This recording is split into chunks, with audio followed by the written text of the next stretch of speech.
Welcome back to yet another book review. This is episode 21, and today I'm reviewing this book, Co-Intelligence by Ethan Mollick. Now, for my LinkedIn people, hello and welcome back. And if you're on YouTube, please like, share, and subscribe to the channel. So let's talk about the future. The future isn't AI, and the future isn't human.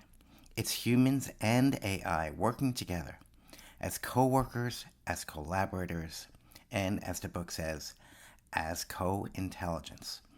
So the author, Ethan Mollick, he's a Wharton professor. He's become one of the most important voices in AI in the workplace and in personal lives as well.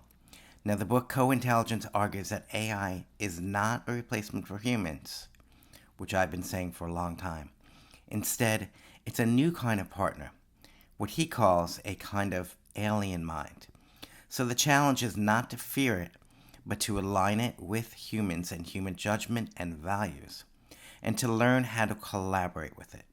So here's a few key takeaways. AI is co-intelligence. It's not replacement.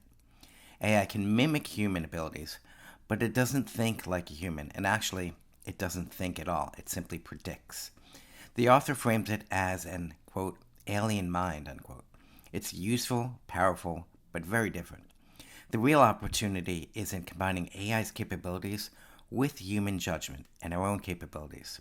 Now, your judgment, remember, keep the human in the loop. That's the most important thing. The risk is ignoring alignment, ensuring that AI serves human interests, not the other way around. The ethical and data problem is a big thing as well.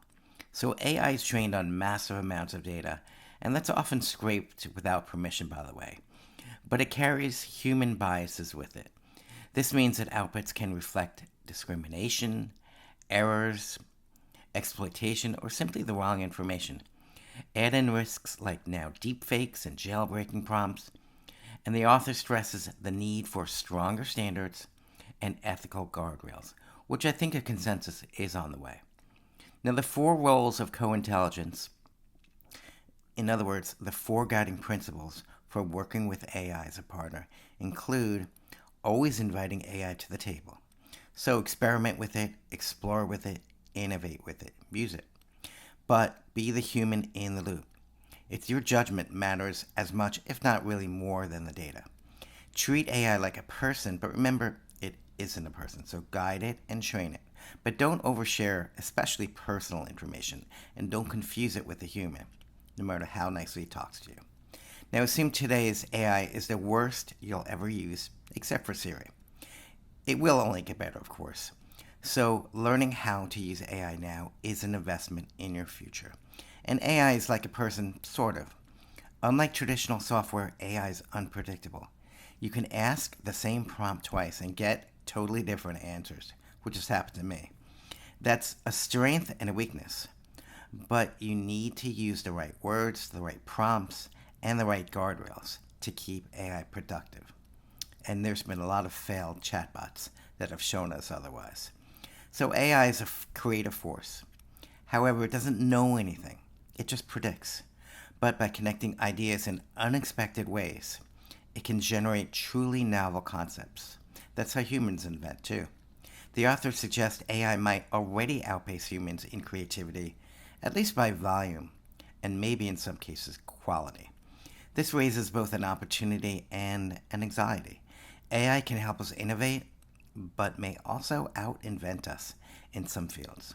And AI is a coworker. It's reshaping jobs across industries, from customer service to mostly highly skilled professions.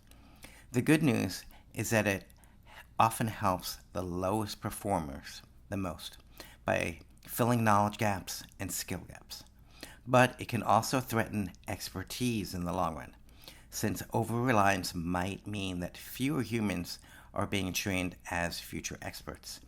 So the lesson here is use AI as an assistant, but keep your own skills sharp and train the new people who are coming in. We're always going to need expertise. The impact on education and expertise, AI is leveling that playing field, like I said before, but it can make weaker employees stronger and help students learn faster, which is good. But if everyone relies on AI, fewer people will master the deeper expertise that society needs. So there is a paradox. It makes us better in the short term, but could, and I emphasize could, weaken the pipeline of future experts if we don't balance it out. So declare yourself as an expert, go beyond AI. Now, for me, this book is already true. AI has given me the co-intelligence in my job and in my life. It's not just a promise, it's a potential that we're realizing right now. Use it. Now, my job of analyst relations, in writing, and even in everyday decisions, I already see AI acting as a coworker, saving 80 to 90% of my job roles in certain aspects. And this is going to grow for others too in their particular roles. So who should read this book? You and me, of course. Any kind of professionals, leaders, students, anyone who's unsure of how to position AI in your work and life. And the book is a practical, hopeful guide. It shows that AI doesn't have to be a threat, because it's not. It can be a partner, which it is. Now, you can get Co-Intelligence on Amazon. My link is below. Or, of course, at your local bookstore, shop local.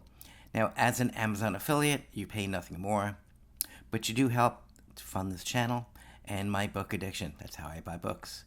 Thanks for watching, and I will see you in the next episode of yet another book review.